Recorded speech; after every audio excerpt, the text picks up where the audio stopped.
Assalamualaikum warahmatullahi wabarakatuh. Apa kabar semuanya? Masih semangat dan masih sehat?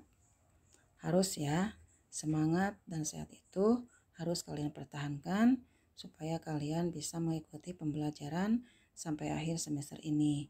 Dan mudah-mudahan kalian bisa naik ke jenjang yang lebih tinggi lagi dan mendapatkan hasil yang diharapkan.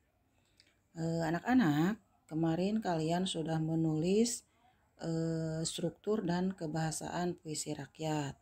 Nah, puisi rakyat itu sendiri ada 3 jenis ya. Ada gurindam, pantun dan syair. Kemudian strukturnya juga masing-masing memiliki struktur yang berbeda-beda. Nah, sekarang Ibu akan menjelaskan lagi tentang struktur puisi rakyat itu sendiri ya.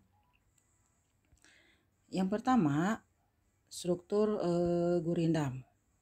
Struktur gurindam. Dalam satu bait itu ada 2 baris ya. Kemudian struktur yang kedua, jumlah suku kata memiliki 8 sampai 14 suku kata. Kemudian berima atau bersajak A atau BB, CC dan seterusnya. Yang lebih simpel lagi yaitu berima sama ya, bersajak sama. Rima itu huruf akhir ya, huruf akhir dalam satu baris. Kemudian yang keempat merupakan satu kesatuan yang utuh. Jadi baris yang pertama dan kedua itu ada saling berhubungan ya, saling keterkaitan. Kemudian yang kelima, baris pertama merupakan soal dan baris kedua merupakan jawaban ya. Nanti diperjelas lagi dengan contoh yang ada tentang gurindam. Kemudian yang kedua, struktur pantun. Pantun memiliki struktur 5 ya. Yang pertama, satu bait ada 4 baris. Kemudian tiap baris terdiri dari 8 sampai 12 suku kata. Kemudian berima atau bersajak ABAB. Nah, kalau di gurindam tadi bersajak sama, kalau yang di pantun itu bersajak ABAB. Kemudian baris yang pertama dan kedua sampiran, struktur pantun yang selanjutnya. Kemudian baris yang ketiga dan keempat merupakan isi ya. Nanti contohnya juga ada. Dan yang terakhir struktur syair. Syair itu ada 4 struktur. Yang pertama, tiap bait ada 4 baris. Kemudian tiap baris memiliki 8 sampai 12 suku kata. Nah, ini kalau yang sesatu dan kedua itu hampir sama dengan pantun ya. Barisnya ada 4, kemudian suku katanya 8 sampai 12 suku kata. Nah, yang struktur ketiga dan keempat itu sama dengan gurindam ya. Berima akhir sama atau AAA, kemudian semua baris merupakan isi. Nah, sekarang kita lihat satu-satu contohnya ya. Gurindam. Tadi gurindam itu satu bait ada 2 baris. Ini contohnya. Jika belajar haruslah sabar, layaknya benih yang sedang ditebar. Nah, ini memiliki 2 baris ya. Nah, jadi hanya ada 2 baris saja. Dan rimanya, huruf akhirnya sama ya. Nah, ini huruf akhirannya, ini juga huruf akhirannya ya. Jadi berima sama. Kemudian satu bait ini merupakan satu kesatuan atau saling keterkaitan atau saling berhubungan. Dan yang pertama merupakan soal, jika belajar haruslah sabar. Nah, itu soalnya layaknya benih yang sedang ditebar. Nah, itu sesuai ya dengan struktur yang tadi. Nah, kemudian yang selanjutnya contoh contoh pantun ya. Contoh pantun.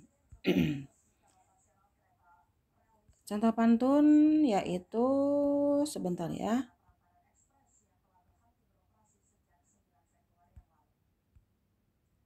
Nah, ini contoh pantun.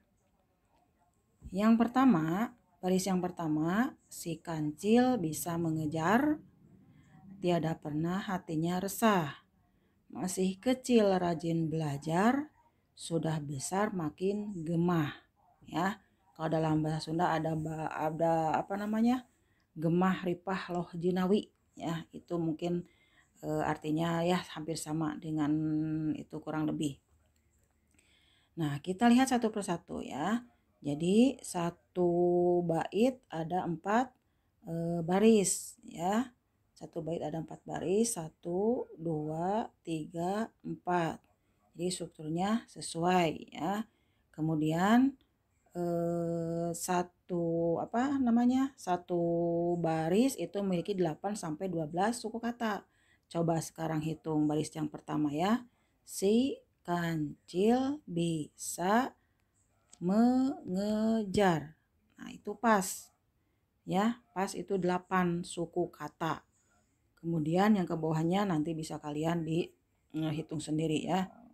Itunya suku katanya. Kemudian rimanya huruf akhirannya ABAB.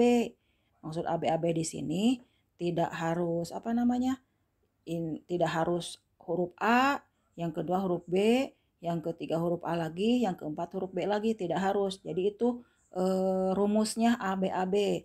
Nah, ini huruf R, kemudian huruf H, kemudian huruf R lagi, huruf H lagi. Jadi baris yang pertama ya, baris yang pertama dan baris yang kedua itu AB, kemudian baris ketiga dan keempat AB lagi. Jadi baris yang pertama sama dengan baris yang kedua dan baris yang ketiga sama dengan baris yang keempat ya. Itu. Kemudian selanjutnya contoh syair ya. Nah, syair juga hampir sama strukturnya dengan pantun. Amati-amati membuang diri, menjadi dagang segenap diri. Baik-baik engkau pikiri, supaya dapat emas sendiri. Ya, nah ini dalam satu dalam satu bait ada 4 baris ya.